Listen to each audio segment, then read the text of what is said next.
당신은 한 번쯤 이런 생각을 해본 적 있지 않나요?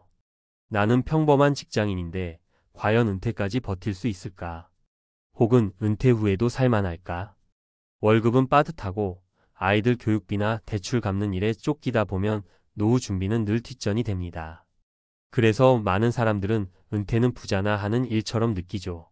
하지만 현실의 많은 중소기업 직장인들 중에서도 특별히 높은 연봉을 받지 않아도 65세까지 안정적으로 은퇴를 준비하고 있는 사람들이 있습니다. 오늘은 그 비결을 이야기해 보겠습니다.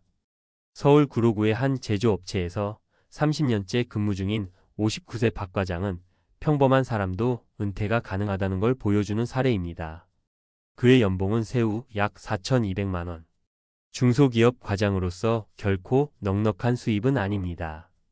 하지만 그는 매달 30만 원씩 개인연금에 넣고 20년째 국민연금 보험료를 성실히 납부해 왔습니다.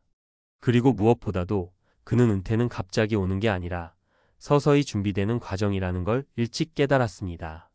40대 초반부터 주말마다 배우자와 함께 시골 땅을 알아보며 귀촌 준비를 시작했고 50대 중반부터는 통장 구조를 완전히 바꿨습니다. 급여 통장에서 바로 생활비 계좌로 자동 이체되는 금액을 줄이고 연금 저축 비중을 늘렸습니다. 그렇게 10년이 흘렀을 뿐인데 그는 지금 퇴직금과 연금만으로도 65세 이후 최소한의 생활비를 확보할 수 있는 상태가 되었습니다. 그가 강조하는 건 큰 돈이 아니라 꾸준한 구조입니다. 젊을 땐 돈이 많을수록 좋다고 생각했지만 지금은 쓰는 구조가 더 중요하다고 말합니다. 매달 고정적으로 나가는 지출을 정리하고 불필요한 구독 서비스와 보험을 줄이는 대신 미래를 위한 현금 흐름을 만들었습니다. 그는 돈을 모으는 게 아니라 돈이 흘러나가는 길을 관리하는 게 은퇴의 시작이었다고 말하더군요. 결국 재정의 핵심은 규모보다 습관입니다. 또 다른 사례로 경기도 안양의 62세 이씨 부부는 중소기업 과장 남편과 전업주부 아내의 전형적인 중산층 가정이었습니다. 그들은 소득이 줄어도 삶의 구조를 줄이지는 않겠다는 결심으로 은퇴 준비를 했습니다. 남편이 50대 초반이던 시절 대출을 먼저 없애는 대신 월세 수입 구조를 만드는 데 집중했습니다. 전세금 일부를 돌려받아 소형 원룸을 구입하고 꾸준히 세입자를 두어 관리했습니다. 그렇게 만들어진 월 60만 원의 임대 수입은 은퇴 후에도 계속 이어졌고 지금은 국민연금, 개인연금, 임대소득을 합쳐 월 180만 원 정도의 생활비를 꾸려가고 있습니다. 놀라운 건 그들은 경제적으로 여유롭다고 느끼지 않으면서도 불안하지 않다는 점입니다. 매달 들어오는 돈이 일정하니 인생의 리듬이 유지된다는 겁니다.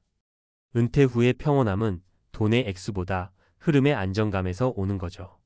전문가들은 은퇴 후의 성공 조건을 이렇게 정의합니다. 적정소득보다 지속소득, 즉 한 번에 많은 자산을 모으는 것보다 꾸준히 들어오는 현금 흐름을 만드는 것이 더 중요하다는 것입니다. 박 과장이나 이씨 부부가 보여주는 공통점은 소득이 크지 않아도 그 소득이 사라질 때를 미리 대비했다는 점입니다. 그들은 퇴직 후 첫 해를 소득이 없는 해로 두지 않았습니다. 국민연금 개시 시점을 조정하고 퇴직금을 분할 수령하거나 개인연금을 조기 개시해 은퇴의 공백기를 최소화했습니다. 바로 22년의 준비가 은퇴의 안정성을 결정짓습니다. 또 한 가지 중요한 점은 심리적 루틴입니다. 박 과장은 퇴근 후에도 퇴직 이후의 하루를 시뮬레이션하는 습관을 가졌습니다. 매일 1시간씩 자신의 시간을 온전히 써보며 회사 밖에서도 의미 있는 루틴을 만들어간 것이죠. 덕분에 은퇴를 앞둔 지금 그는 퇴직이 두렵지 않다고 말합니다. 일상에 의미 없는 삶의 리듬이 들어와 있었기 때문입니다. 많은 사람들이 돈이 없어서 힘든 게 아니라 시간을 다루는 기술을 잃어서 혼란스러워합니다. 그래서 은퇴의 준비는 돈만이 아니라 마음의 구조를 바꾸는 과정이기도 합니다. 이제 우리에게 남은 질문은 이것입니다.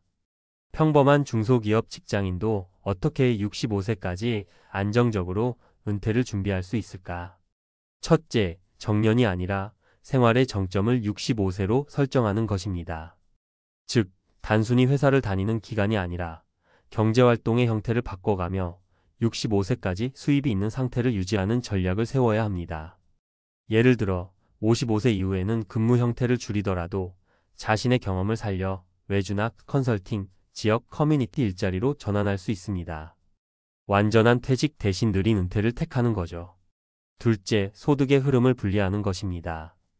월급 외에 국민연금, 개인연금, 투자, 임대, 일거리 소득을 각각 다른 통장으로 관리하면 돈이 어디서 어떻게 들어오고 나가는지 명확해집니다.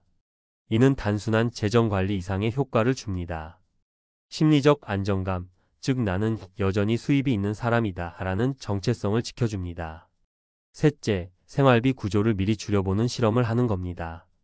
퇴직 후에 갑자기 줄이려면 불가능하지만 지금부터 3개월만 은퇴 버전의 소비를 연습하면 자신에게 맞는 기준이 생깁니다. 식비, 외식비, 교통비, 구독 서비스 등을 하나씩 점검하고 정말 필요한 지출과 습관을 정리하는 거죠. 이렇게 만들어진 실제 가능한 최소 생활비가 바로 은퇴의 현실적 기준이 됩니다. 마지막으로 은퇴는 돈의 끝이 아니라 시간의 시작이라는 점을 기억해야 합니다.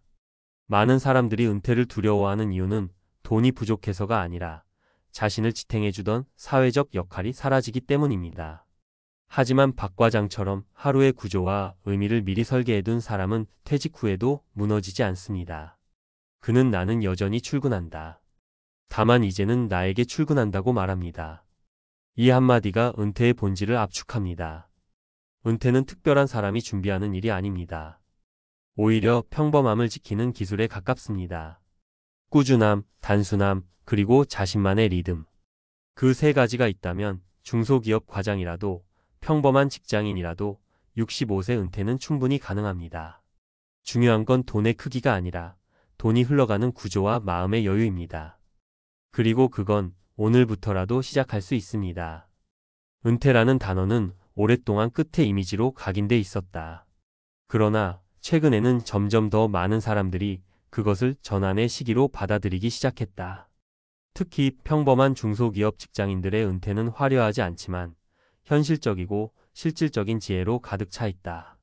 그들의 삶은 돈이 많아서 가능한 은퇴가 아니라 습관이 만들어낸 은퇴라는 점에서 더 큰 울림을 준다.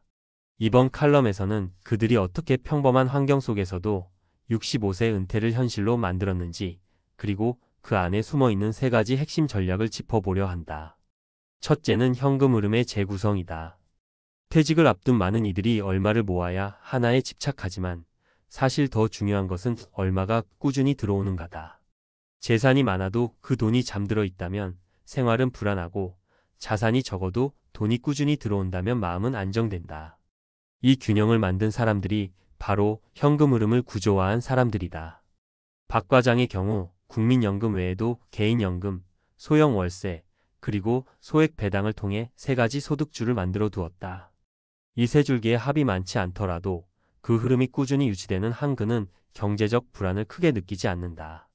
바로 이것이 65세 은퇴가 가능한 이유다. 둘째는 소비의 절제와 구조화다. 돈을 모으는 데에는 한계가 있지만 지출을 설계하는 데에는 가능성이 무한하다. 실제로 은퇴를 안정적으로 맞은 이들의 공통점은 소비의 패턴을 미리 바꾼다는 것이다. 50대 중반부터는 소비의 축을 가시적 만족에서 지속 가능한 일상으로 옮긴다. 예를 들어 외식 횟수를 줄이는 대신 집밥을 꾸준히 챙기며 건강과 비용을 함께 관리한다. 구독 서비스나 고정 지출을 재검토해 꼭 필요한 것만 남기고 나머지를 정리한다.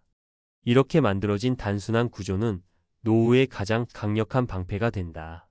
셋째는 심리적 루틴의 확보다. 돈보다 무서운 것은 의미의 공백이다. 매일 출근하던 사람이 어느 날 갑자기 멈춰 서면 그 공백은 상상 이상으로 크다. 성공적인 은퇴자들은 그 시간을 비워두지 않는다. 박 과장은 퇴직 후 아침 7시에 일어나 근처 공원을 걷고 커피 한 잔을 마시며 신문을 읽는다. 그리고 오전엔 작은 글을 쓰거나 동네 후배들에게 직무 조언을 해준다. 그것이 큰 돈을 벌지 않아도 삶의 질을 지탱한다. 시간은 그에게 부담이 아니라 다시 쓸 수 있는 자산이 된 것이다. 전문가들이 말하는 은퇴 성공 공식은 결국 단순하다. 첫째, 국민연금 개시 시점을 전략적으로 조정해 최소 생활비를 보장할 것. 둘째, 퇴직금은 한 번에 쓰지 않고 분할 수령 혹은 안정적인 금융상품으로 배분할 것. 셋째, 60세 이후에도 최소한의 경제활동을 유지해 사회적 연결을 끊지 말 것. 이 세 가지를 지키는 사람은 소득 수준과 관계없이 은퇴 후의 균형을 지킨다. 흥미로운 점은 이들의 준비가 특별한 재테크와는 거리가 멀다는 것이다. 오히려 평범함이 가장 강력한 무기였다. 매달 일정 금액을 저축하고 불필요한 소비를 줄이며 하루의 리듬을 만들어가는 꾸준함이 그들의 자산이었다. 화려한 주식 수익률보다 꾸준한 저축 습관이, 고급 부동산보다 단순한 생활 구조가 결국 그들을 지탱했다. 사회적으로도 이들의 존재는 점점 중요해지고 있다. 고령화 속도가 빠른 한국에서 은퇴를 현실적으로 설계하는 중산층의 사례는 세대 전체의 방향을 바꾼다. 그들은 은퇴를 두려워하지 않는 사람들로 사회의 건강한 균형을 이룬다. 무엇보다 이들의 이야기는 아직 은퇴를 준비하지 못한 이들에게 큰 자극을 준다. 나는 평범해서 불안했다는 고백이 나는 평범해서 가능했다는 결론으로 바뀌는 순간, 은퇴는 두려움의 단어가 아니라 희망의 단어가 된다. 결국 은퇴란 자산의 싸움이 아니라 마음의 리듬을 찾는 여정이다. 박 과장이 말한 한 문장이 모든 걸 요약한다. 나는 부자가 아니지만 불안하지 않다. 내 인생의 속도를 내가 정할 수 있으니까.